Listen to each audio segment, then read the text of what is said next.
Hey everyone, and welcome to another wonderful episode of the Cynthia Manion Show. I'm so grateful to be here with you today, and I'm so grateful that you are here with us. Whether you're watching this in a replay or live, please share it out, like us, and if you haven't subscribed on YouTube yet to the Cynthia Manion Show, please do. So many wonderful guests, you wouldn't want to miss any of them. And if you haven't crossed paths with my extraordinary guests yet for tonight, be prepared to be inspired. Rob Commodari is a speaker, an author, a realtor, and the host of the Chiseled podcast. I just love that name of his podcast, Chiseled. Building success through service after guiding 2,000 families with homes at the Commodari Group. He's poured more than 24 years into real estate, starting with a crowded Baltimore childhood and stockbroker days, and now delivering motivational talks to Wells Fargo, Sharon Williams, students, and inmates seeking second chances. So really good story about the title of that particular talk. Kicking things off with Og Mardino's inspiration, Rob's amazing bestseller, Better Than You Think. Can you see it? Yeah. And Chiseled podcast interviews on awareness and resilience. Rob's path involves growing through challenges by cherishing family life, most important, with wife Debbie. Hi, Debbie. Since 1996, and 3 wonderful children that I'm not sure who's training who. I think it's a mutual effect team. Rob, it's an honor to have you here. Thanks so much for having me on the show, Cynthia. This is I'm excited to be here. I've heard a lot about your show. I've watched it a few times, and it's just good to be here. Thank you. Well, thank you. And hello, Robert. We got 2 Roberts. Rob's the second power this evening. What fun. Great name. Yeah, Rob, growing up in a 2-bedroom home with 7 siblings in Baltimore, what early experiences taught you the value of service? And what street did you live on? First house we lived on, a 2-bedroom house, was along 3309 Longview Avenue in Baltimore, Maryland, 21213. How close is that to Camden Yards? It gets probably 15 minutes from Camden Yards. It was closer to the original stadium, Memorial Stadium. We used to walk to the stadium from time to time, or and maybe take the bus once in a while. But yeah, it was close.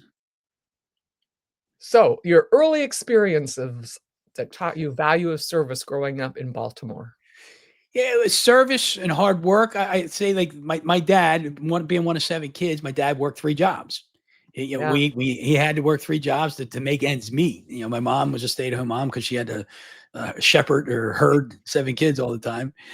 So he worked 3 jobs, and it was to watch him work all that time was it was good. It was inspiring for me. But the other thing was, when we turned age 11, we were allowed to start delivering newspapers for the Baltimore Sun, because you couldn't do before 11. So once we hit 11, Baltimore Sun. I was in the Baltimore Sun a couple times, as a matter of fact, modeling. That's a long time ago. Yeah. And I started babysitting at age 11. I told a little fib and said I was 13. I told a fib when I just graduated high school. And I ended up being a bouncer at a bar, all 155 pounds of me. And I told them I was 21, and then they found out I was 18, and they fired me. But look at you showing entrepreneurship early. So at 11, you're delivering newspapers, and not only are you delivering newspapers, you had a whole team working for you, didn't you? Well, and that was a little later. At first, it was just myself, my 2 brothers, my sister. We all had these paper routes, and that's how, if we wanted something, we had to buy it ourselves. And I used that money from age 11 to whatever. I paid my way through Catholic high school. Excellent. I'm a Catholic girl too. I went to all parochial schools my entire life. Yeah, all the way through grade school through high school, and then I went to Florida Atlantic University, played baseball down there. Yeah, that's exciting. What lesson from the field still guides your life today? The most important one for me was just playing a game of catch with my dad. And yes, that's a good story. Tell that one. Yeah. So, I mean, it's kind of, I can be long-winded with it. Yeah. So anyway. Okay. It's a good story. Yeah, so if everybody's familiar with Cal Ripken, he's the Iron Man in baseball, played, so many straight games. And his father passed away, I think it was in June of 20 or 21. Mm. And all over the radio, the sports talk shows, they were talking about the relationship that Cal and his dad had. And, his dad was a baseball coach. Cal was a player. Now, I was the only baseball guy in my family. Everybody else was soccer. And at 34 years old, I'd never played a game of catch with my dad. So I'm hearing all this stuff, all this talk, all these talk shows talking about the relationship. I said, you know what? I got to go. I'm going to find that first baseball glove my dad ever gave me as a hand-me-down when I was 5 years old. And I'm going to find that. I'm going to give it to him for Christmas. And I'm going to ask him for a game of catch. It would be my first game of catch. And that was in June. Cynthia Manion, it was 5 months. I'm looking for this glove and I'm thinking this is a great idea and I can't find this glove anywhere. And I'm like, God, why won't you let me find this glove? It's such an awesome idea. And it was 5 days before Christmas, and Christmas Eve, we'd go to one of the family members' houses and celebrate as a family, and do our exchanges that way. But anyway, so it's 5 days before Christmas. My dad asked me to come over to the house to help him out with something. He had just had a hernia surgery. So I'm sitting there with my mom and my dad. We're sitting at the table. My dad says, "Hey, before you leave, I need you to go to the basement and I had to get something out of this box in the basement. It's too heavy for him to lift up." So it was a typical, I don't know if you're familiar with this, Cynthia, but some of these old row homes that had the stairs that go down the basement and the closet was in the side. And they're really steep too. Yeah, exactly. So I go down the basement and not thinking anything at all about the glove. I open up the door and this box is as wide as the doorway. So I got to act like a forklift, So I go like this. I stoop down. I put my hands in the side of the boxes, stand up, back up. I turn around and I look down and the glove was under the box. Who knows how many years this glove is under the box, and I find it 5 days before Christmas. So anyway, I'm getting a little emotional. I'm like, Dad, I got to get out of here. Can I take the glove with me? He says, sure, it's yours. I said, no, we lived in a house of hand-me-downs, and I had my sister's name written, and I'd given it to her. He goes, take the glove, it's yours. So I go home, and Cynthia, within minutes, the inspiration from the Holy Spirit was there. The tears are flowing from my cheeks, and I write this poem to my dad. And then I put the glove in the box, the poem on top of it, put a ball in the glove, and I wrap it up. And then 5 days later, we go to my brother's house to celebrate Christmas on Christmas Eve. So now it's the time to exchange gifts. My dad's sitting at the table by himself. My wife's next to me. I'm like, I can't do this. You got to do it. She goes, this is your idea. You got to do it. My dad opens up the box, and within seconds, he's got tears coming down his cheeks. And he looks at me and goes, we'll play when the weather gets better. I'm like, Dad, it's been 34 years. I've never played a game of catch with you. You got your glove. I got my glove. I'm coming over 10:30 tomorrow morning, and Mom's taking a picture of us. So sure enough, we played catch Christmas Day. But here's the point in all of it. I'm a guy that goes, I'm running 90 miles an hour all the time. And you are right now too. Take a breath. It's my energy. What did you learn in swimming? Let's float with the podcast. There you go. I want our audience to keep up with us.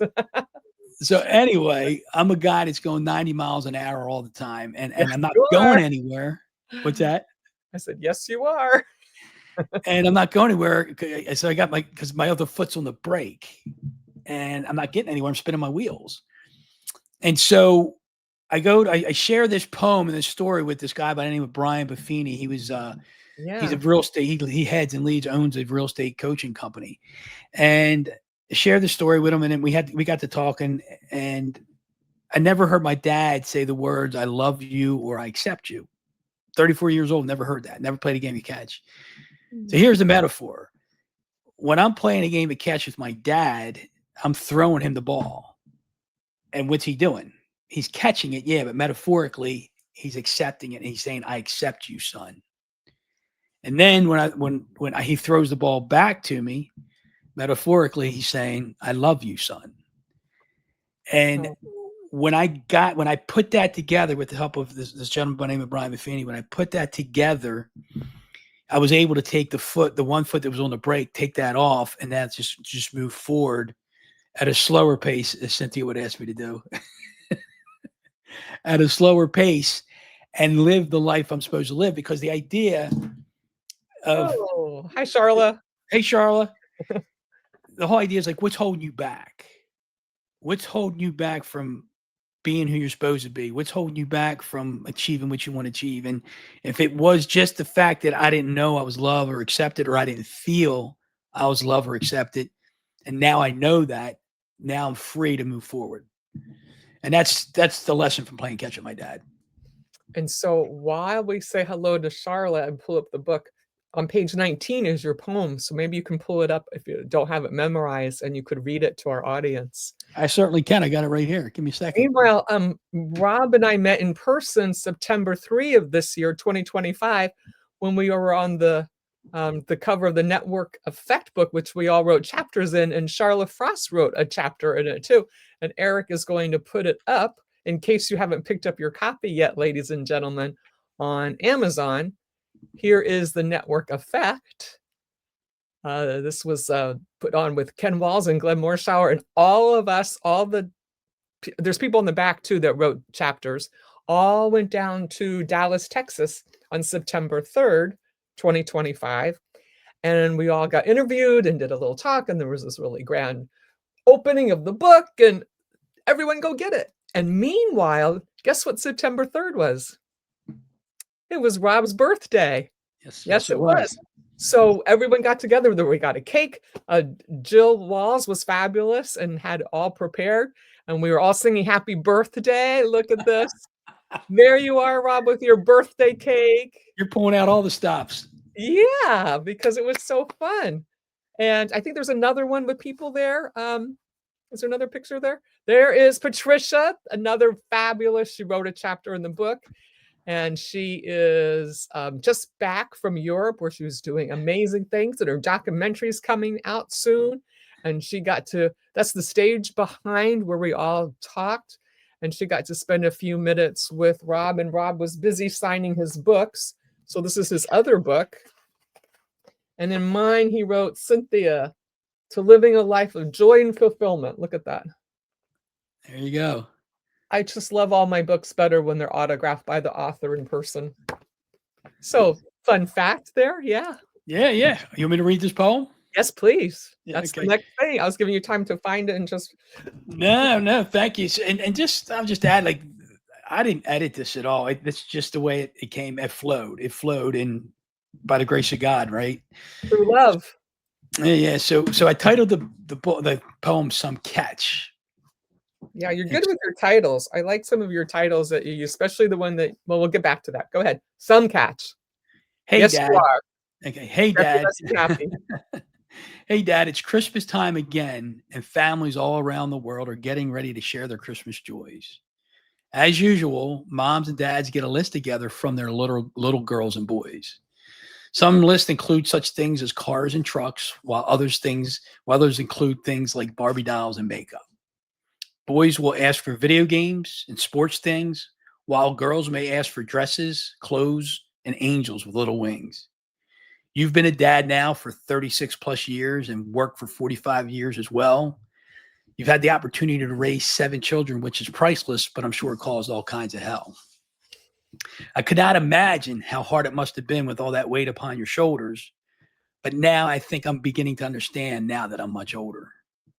Dad, we're all older now, and most of us have moved away. Now it's time for you to have some fun because we all know you've earned your pay. If I could ask for one thing for Christmas, Dad, it would be no, not a house, not a car, not even a watch. All I want, Dad, is just to play some catch from the heart. Rob. It's hard not to get a little emotional with that. Yeah, I even highlighted that part. It spoke to me. I was like, ah. And thank you. No, thank you. Brings back a lot of awesome memories. Yes. And what a wonderful way to get that bond going again. And just because he didn't have any time. He was so busy working 3 jobs, and they were all demanding physical jobs too. Oh, yeah. But you had a lot of fun with him, especially when he was doing the stuff at the stadiums. So you could go to every baseball game. Football. Oh, football. Tell our audience about that. Yeah. So one of his jobs was he was an usher for the Baltimore Colts way back when. We all know the Colts left in 1984. But so he was an usher in center field, in the end zone in center field, and he'd have to be there at like 10 o'clock for the game. So I mean, we didn't have anything. We would get these. My dad would buy these little packets of lunch meat, and there was 10 really thin slices in each packet. And we had the budget. So each one of us was only allowed 2 pieces of meat on our sandwiches at the time. So it was more bread than meat, if you could imagine. So, but I would sit there in center field and I'd eat my 2 pieces of thin meat on 2 thick pieces of bread sandwich and an apple and get ready to watch the Baltimore Colts play football. And And never been happier. I was in heaven. I was at in 1977, I think it was, the Colts played the Raiders in the playoffs, and my Christmas present was a ticket to that game. Lovely. That's all I needed. Yeah. Fabulous. And so you're watching football, you're watching Orioles baseball, and you're playing baseball yourself at Florida Atlantic University. And you had a lot of lessons during your time there. So you got a partial scholarship to Florida Atlantic University. So what's the lesson from the field? I think there's quite a few over those years that still guides your life today. Yeah, the lesson is just keep showing up. Keep showing up, do the fun play, work the fundamentals, take the ground balls, do the batting practice, work on all, any technique. It's showing up. You show up on the baseball field every day. You show up for practice every day, and you show up with a sense of joy and appreciation. You take that same mentality through life, through work, through life with your family. How can you go wrong? And you got injured during these times too. Yeah, yeah, I did. Yeah, it was interesting because look, my goal, I wanted to play professional baseball, and I always told people there was 2 fundamental problems. My mom was 5'2" and my dad was 5'3", and I know there's small guys in baseball today, but back then that was it, and so I worked hard, man. I worked hard to get out there, and I got a scholarship, a partial scholarship to play ball, and I'm playing. We're playing. I forget what team we were. I think we were playing Purdue. We were playing Purdue University, and I went to. The guy was on second base, and I loved. One of the things I had more thrills than anything was running down fly balls and throwing people out. And I remember a guy hit a ball at center field. Guy was on second base. I'm like, I'm going to throw this guy out at the plate. And I took it's called a crow hop, where you take your step to throw the ball. I put my foot down and my toe snapped. And it was that was my senior. That was the second time, as a matter of fact. And I'm like, wow, this dream's over. It's gone. Not that I was on pace to get there, but it was officially over. And but I got hurt my first year there, my third year, or my last year there. And what was really valuable to me was I sat next to the head coach every game while I was injured. I picked his brain. We talked about baseball. We talked about strategy. We talked about life. And as much as I wanted to play professional baseball, and as much as I never thought about learning what I learned, that was probably the most valuable piece I got from the baseball field, was sitting next to that coach day in and day out as the games were played. So the universe took good care of you. So you did your right foot in freshman. You sat with the coach all of sophomore year. Then you did your left foot your senior year. Is that what happened? Well, I not exactly. I mean, so I played community college ball here in Baltimore. So when I went down there, it was my junior year, which was my first year there, and that's when I got hurt the first time. Then I got a medical hardship, so I got a whole extra year out of it. Oh, nice. So my junior year was a wash. Then I had an official junior year, and then my senior year, which was my third year in Florida, I did it. I got hurt again. So. And so that's when you sat next to the coach and got all those pearls of wisdom. Oh yeah, it was invaluable. Yeah, fabulous. Fabulous. And you must be very proud because your son also got injured in his sport, which was basketball at the time, Rob. And you came home in the garage and you were so proud of him because he was just working through it. Tell that story. That's the big Rob and little Rob. So carrying on the family tradition. Yes. So this comes from the book, The Slight Edge. My son, he was playing basketball. He was only in the 5th or 6th grade, whatever it was. I think it was 5th grade.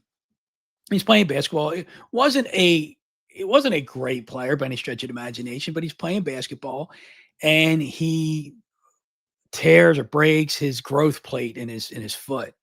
And so for the next 4 to 6 weeks, he's not playing. And I said to him, what can you do that's not going to affect your foot in these next 3, 4, 5 weeks? I said, you can take foul shots and you can practice dribbling. So the slight edge talks about 0.003%. So if you work on something, for 0.003% of your day, which actually adds up to 4.2 minutes. So let's just call it 5 minutes.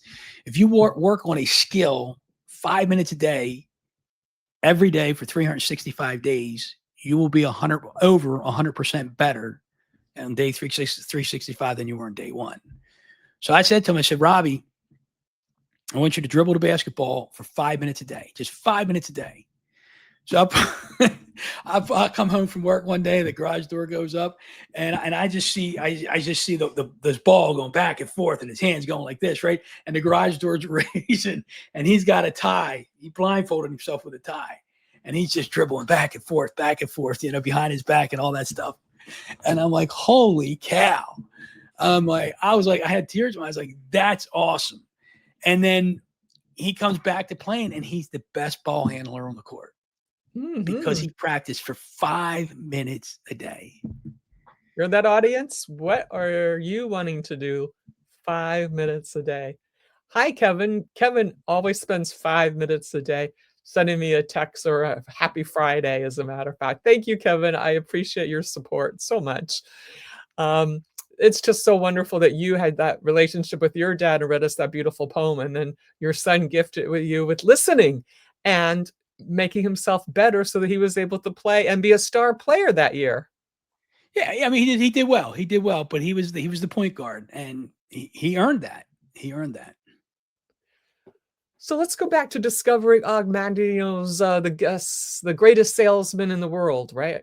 Yes. As a stockbroker, how did that book ignite your passion for speaking and writing?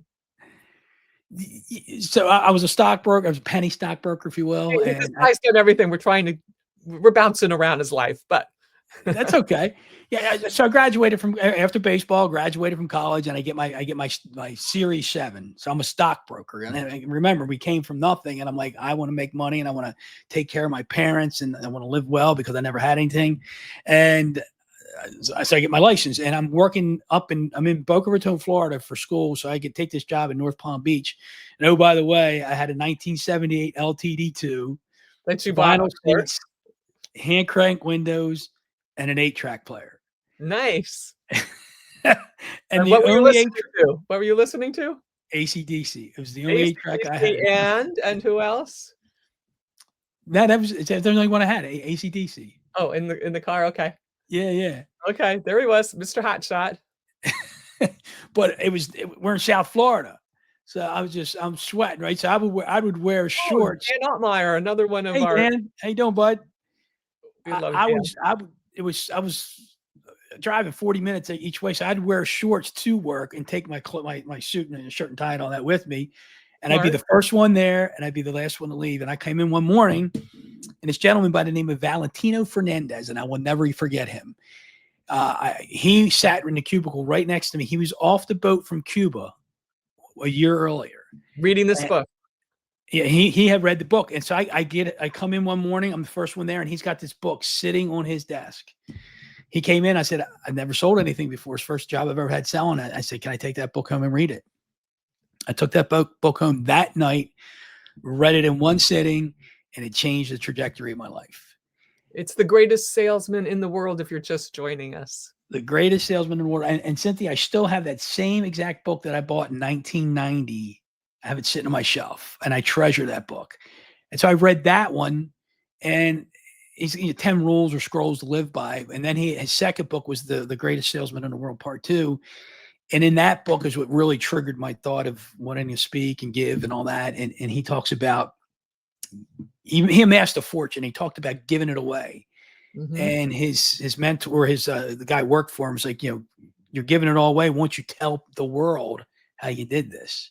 He said that, and his goal was to become a great orator. And I'm like, wow, this is in 1990. And I'm like, I would love to do that. And I hated English speaking and the whole thing. I hated it all. Writing, didn't like any of it. but I got inspired and I read those 2 books, and I've read like 1,300 books since then. Excellent. Excellent. Yep. Reading's the way, guys. Read with a highlighter Oh and a yeah. pen and take notes. There you go.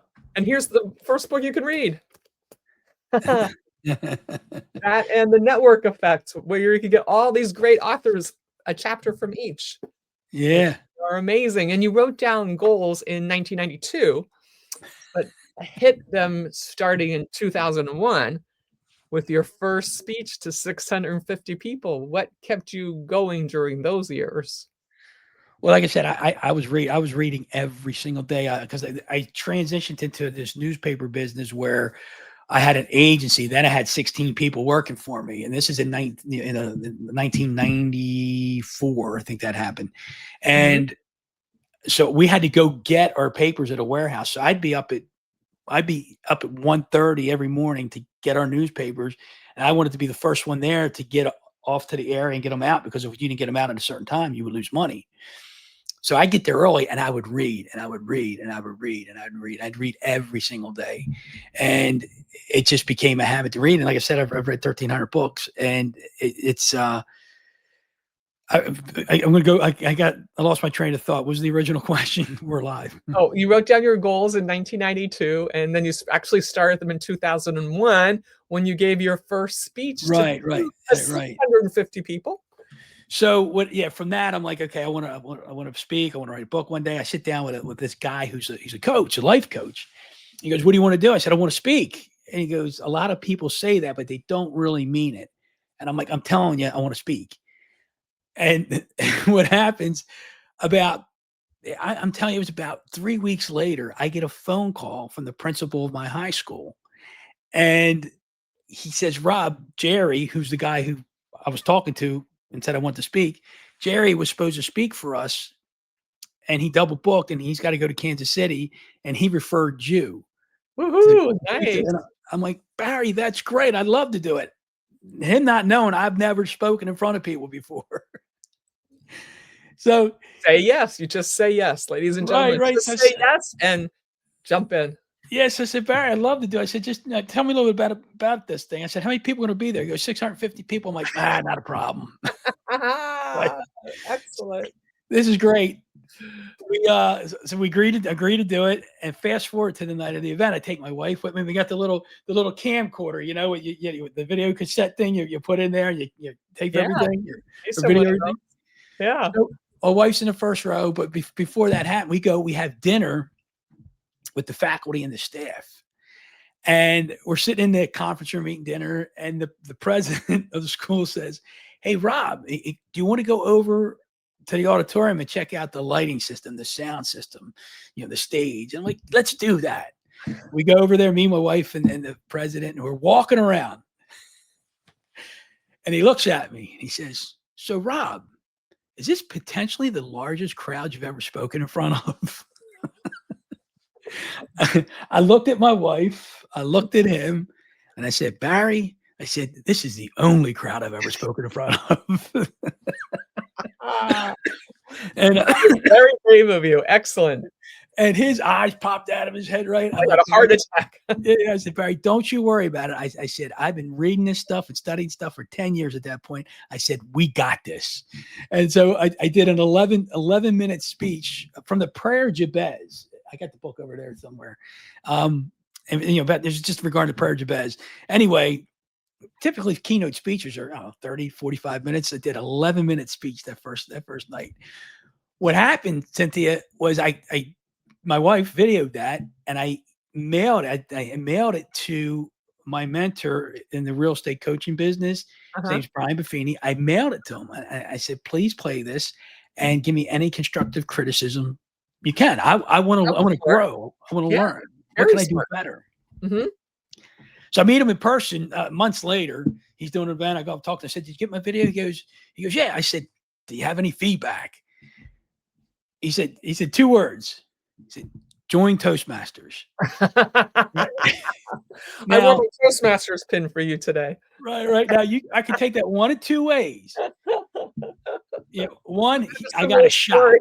I got a shot at this thing. Or two, you're that bad, you need help. I take both. Right, right. So I joined Toastmasters, and I was a Toastmaster for, like I told you beforehand, like 20 years. What a great anybody who's in business, entrepreneurial, salesperson should take Toastmasters or what's the other Dale Carnegie course, Or both, heck. right? Or both, exactly.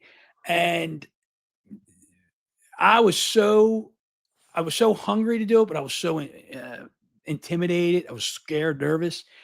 And I remember, like, because I've been reading this stuff for, so many years already, all this personal growth and development stuff. And what happened was they asked me to be a speaker for international speaking contest. And I'm like, yeah, I'm in. I do it. So I get up there. It's, I don't know how many, 10 of us, whatever it was. And I didn't place. Excuse me, Dan Altmaier says Toastmaster is enlightening. Toastmasters is enlightening. Yes, it is. Yes, it is. And so now you're an international Toastmaster speaker for contest, Yeah. which are heavy duty. They have big rules. They follow all the Murphy rules, the Murphy laws. All that stuff. Yeah. I mean, they are like to the book, to the minute, to the second. It's nerve-wracking. Oh, it is. It is, because you have, the yellow light the yellow light, green light, yellow light, red light. And, if you go past 30 seconds past the red light, they disqualify it. Bing. Right. But they asked me to do it. I did. And I just gave a bunch of content. It was just content. And I got off that stage that day. And one of the judges says, look, you have a lot of potential to be a really good speaker. But the key to you being a successful speaker is telling stories. You got to tell stories. And from that day forward, I'm like, I'm going to be a storyteller. And I'm a work in progress, but I love telling stories, as you might gather from this conversation. And you have a great story about planning your speech for going to the prison. Tell that story and the title. Oh my goodness. I couldn't believe you came up with that title for that, but it was perfect. And the way, tell. I'm in Toastmasters, and we were at a memorial service for one of our members, and this lady comes up to me. She says, hey, I had a group of Toastmasters in prison called the New Genesis Club, the New Beginning Club. And this is for prisoners who are going to get out of prison within 1 month to 4 years. So they're in this pre-release facility at Jessup, Maryland. You know the name, right? You're from Maryland. So anyways, it's pretty hardcore prison.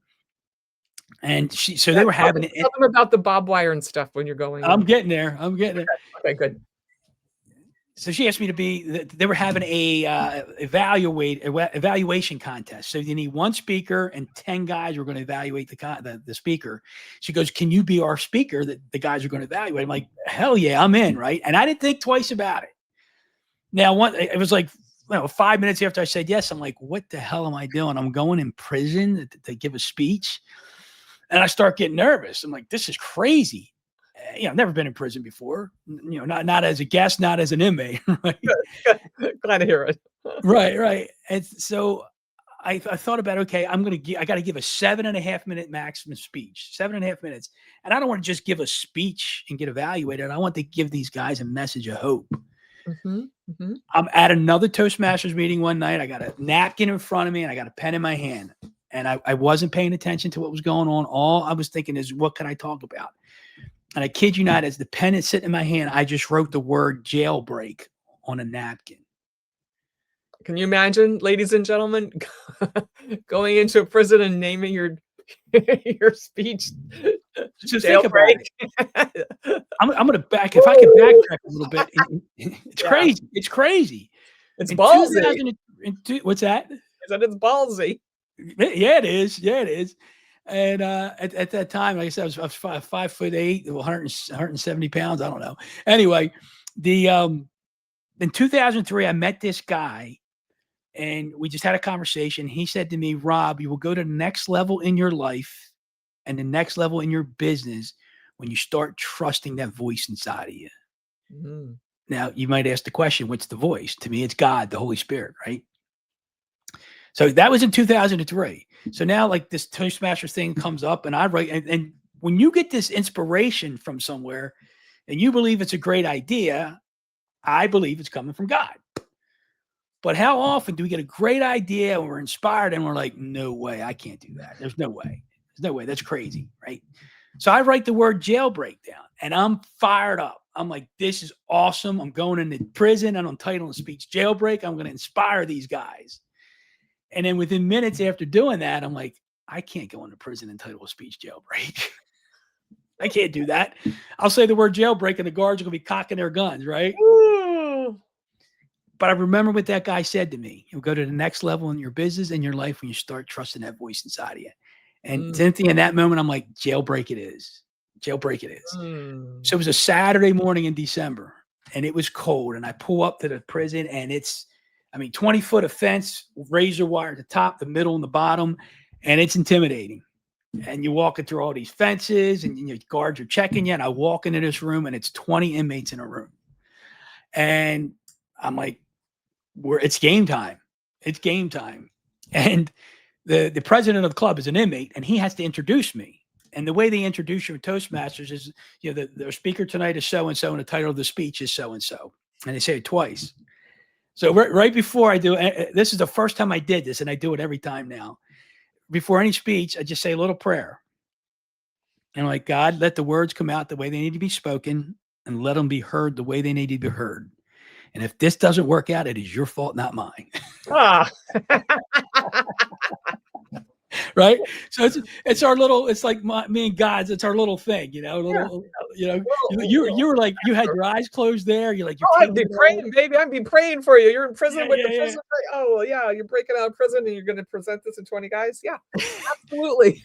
Yeah, so I say this prayer, right? And I turn around and the guy goes, our speaker today is Rob Commodari. The title of his speech is Jailbreak.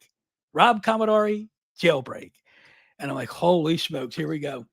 And Cynthia, I kid you not, this is how I started out. I'm like, I look at all 20 inmates and look at them in the eyes. I'm like, hey, I'm planning a jailbreak. Are you in or are you out? It's a simple question. I just need a simple answer. And I didn't say anything for like 15, 20 seconds. And I'm like, I'm not talking about climbing the fence and running for freedom. I'm not talking about breaking down the walls and running for freedom.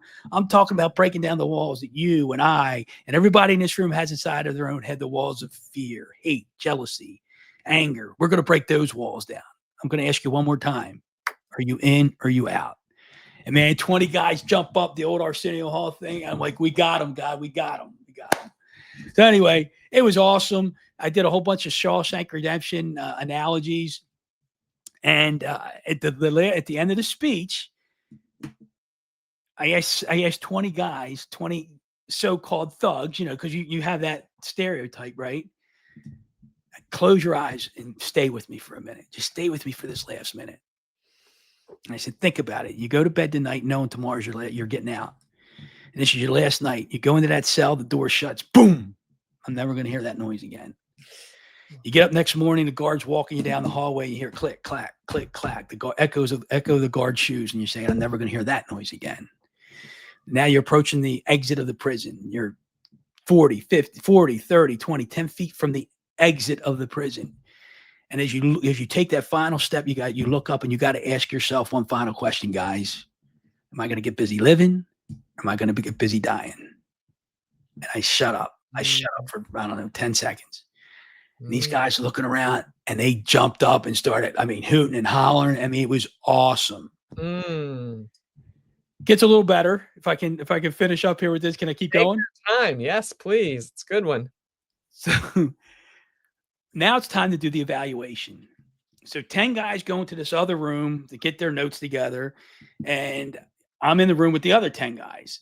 Next thing you know, this guy comes in from the courtyard. He's got a bloody lip, lockdown. There's a good old fashioned lockdown in the prison. I'm like, holy smokes, this is real. And for 45 minutes, I'm in the room talking to 10 guys, me and 10 guys. They're in jail. And I'm like, this is great. I start asking everybody, what's your story? What's your story? And they were telling me their stories. I'm like, this is amazing. It's heartbreaking, but it's amazing because you or I, we make one mistake. We go have 4 drinks tonight. We go drive our car and hit somebody and kill them. We're going to prison, right? Right. And so they're giving me their story. So the lockdown ends, the 10 guys come back in. The first guy stands behind the podium, and I'm sitting on the side. He's looking at me saying, Mr. Rob, this, that, and the other thing, you did this well. I'm like, great. The head Toastmaster goes, guys, when you're talking, talk to the audience. Don't look at Rob. I'm like, I'll fix this. I got up and I sat right in the middle of the other 19 guys. I'm right in the middle. So That's a good idea. Smart. Another whisper. Oh, yeah, right. So one by one, they give their evaluations. The last guy gets up. He looks at me. He's nervous, you can see. He says, Mr. Rob, thank you so much for being here today. You've inspired us and you made our day. But please don't get mad at me for what I'm about to tell you. What are you going to say? Mr. Rob, if I didn't know any better, I would have thought you were one of us. Sweet. So they're all looking. I mean, he's got a tear running down his cheek, and they're all looking at me like, how am I going to react? I'm like, you just gave me the best compliment you could ever given me. Yeah. I came down here to inspire and impact you. And by your response right there, we accomplished our goal. And that was just an awesome experience. I'll never forget it. Never forget getting in my car, looking at my rear mirror and looking at the razor wire. And I'm like, man, the spirit was there. The spirit was there tonight. So it was awesome. Thank you for letting me share that. So listen to those little whispers, whatever you call it, spirit, God, they are full of wisdom. Yeah, for and sure. They never, ever lead you wrong. It's the same thing as that, that when you get that feeling in your gut, you get that little feeling. Yeah. Oh, yeah. Pearls are there. Recognize that, right? Right, exactly. So from speaking to prisons to Wells Fargo executives to Sherwin-Williams teams, how do you know how to tailor your message for each of these different groups? Because from inmates to Wells Fargo, I mean, it's a different audience. Just a little bit. Yeah. I mean, what happened was I got into the real estate, business, and I'm learning how to do my business by referral. And there's certain techniques and strategies and tactics that you use. And when I spoke to Sherwin-Williams, I spoke to mainly, I remember the first time it was like 80 lenders that I was speaking to, and I was sharing them how to do the business by referral because I was having some success in the way I was doing it. So somebody asked me to speak for them. And then I had a friend who was a vice president of Sherwin-Williams in the area at the time. And I said, look, I'm looking to get paid gigs. Can you get me at your conference to speak to the group? And he's like, I don't know if I can do that. I don't know if I can get you paid. He goes, I'll do what I can. And I said, just get me $1, pay me $1 in the form of a check. And then I can say I got a paid for gig. Right. And so he was able to get me down. We were in Dallas, Texas. And it was like 750, something like that, 800 people. And I got up on stage and it was just awesome because like, I really feel that I'm supposed to be doing this. And I just get this energy it's not about a showman thing. It's not about me thing. It's just this energy that I want to share. As you had to slow me down earlier, I got so much energy that I want to share it. And if I got some knowledge and stuff that I can pass on to somebody, I'm supposed to do that. We're supposed to do that. Mm-hmm. Mm-hmm. So that's what happened there. Fabulous. I had like 3 questions in that period. But what I know what I want to interrupt myself with.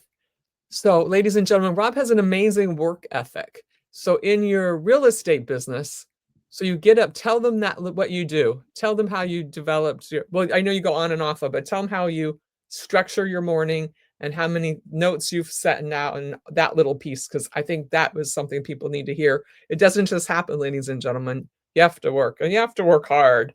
And his little process, and this is before you had your computers and your CRM systems and all the good ways to track all your sales and your leads and your potential leads and the family and who's who. Absolutely. And how you making the whole little thing now. But he was doing this manually back in the day.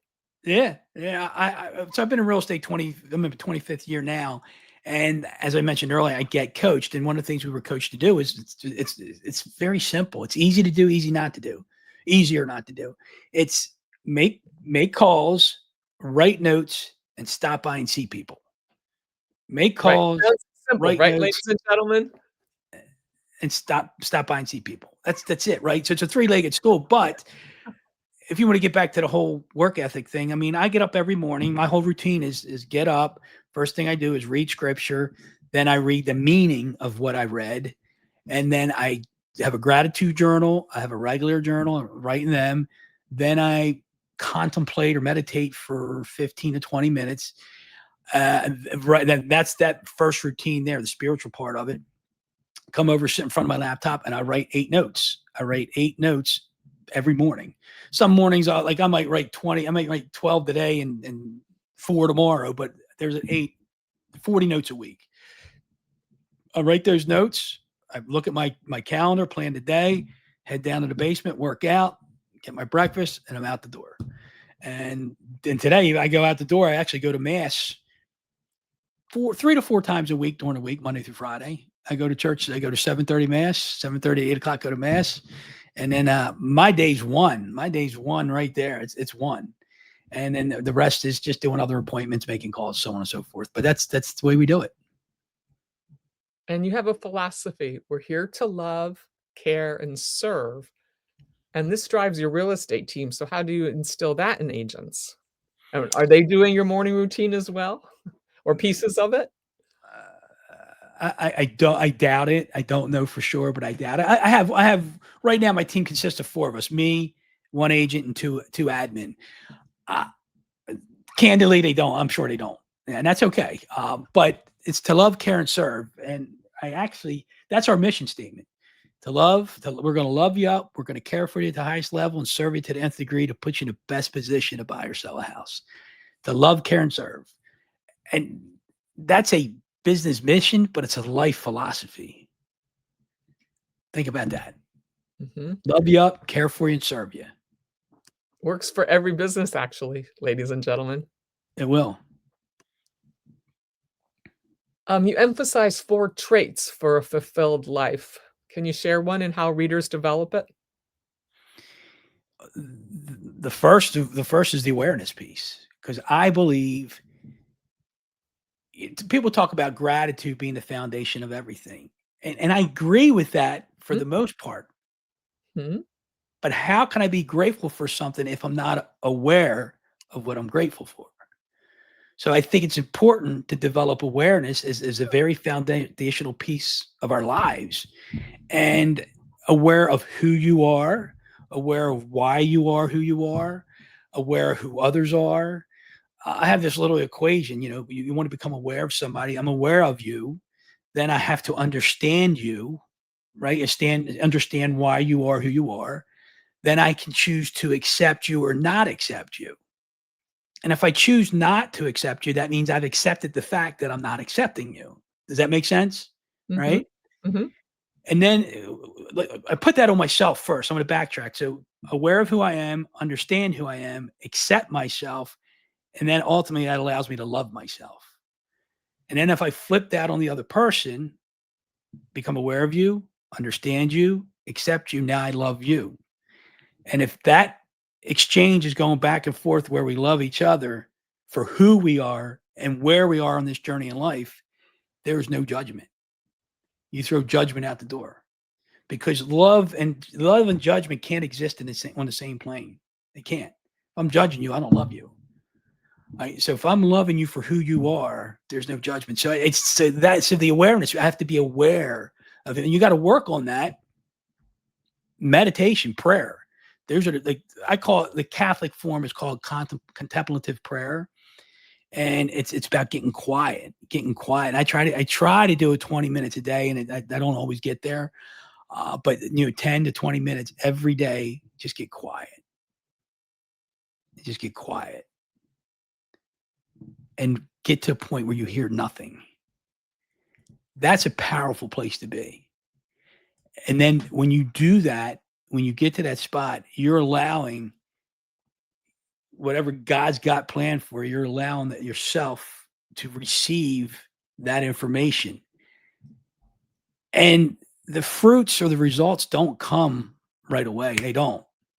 It's like taking those ground balls in practice, like taking those foul shots every day. You got to show up every day. And all of a sudden, something will hit you in the head. You're like, oh my God, I've heard that song a million times, and now I understand what it means. Or you've said that prayer 10,000 times, and like, now I know what I'm saying. it's just things just start happening. And I'm convinced, and nobody could steer me any other way, that it's coming from the Holy Spirit, and being able to open your mind up to allow that in. So that's the awareness piece. Just think of that big, huge rock that Michelangelo carved David out of.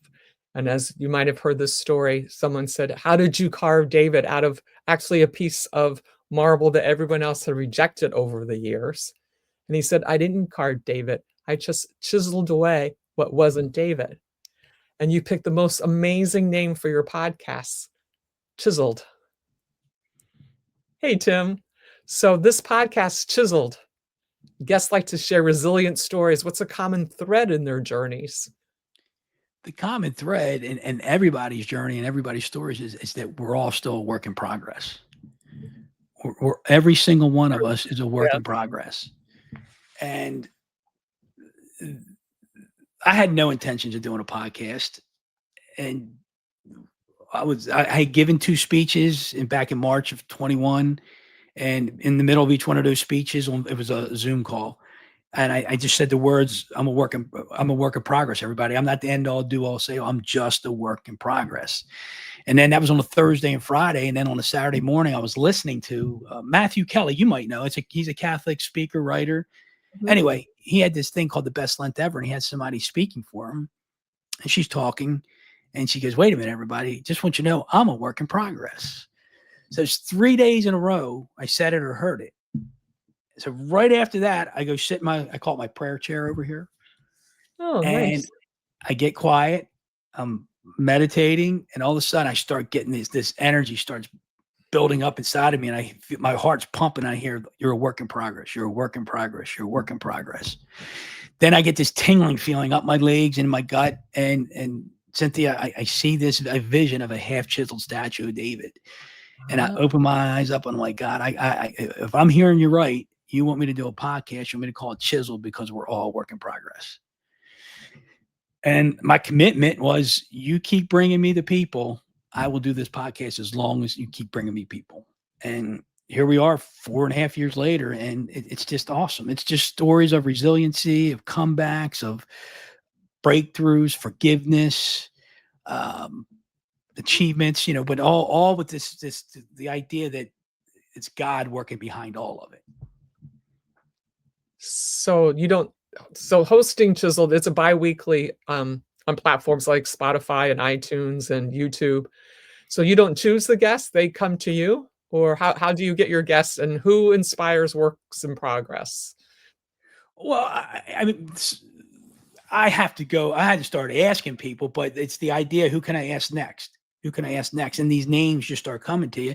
And let's face it, it's a little early on, and sometimes you don't think you're worthy enough to ask a certain person to be on your podcast. So you start asking people, and then you ask the next one and the next one, and it gives you confidence in asking whomever.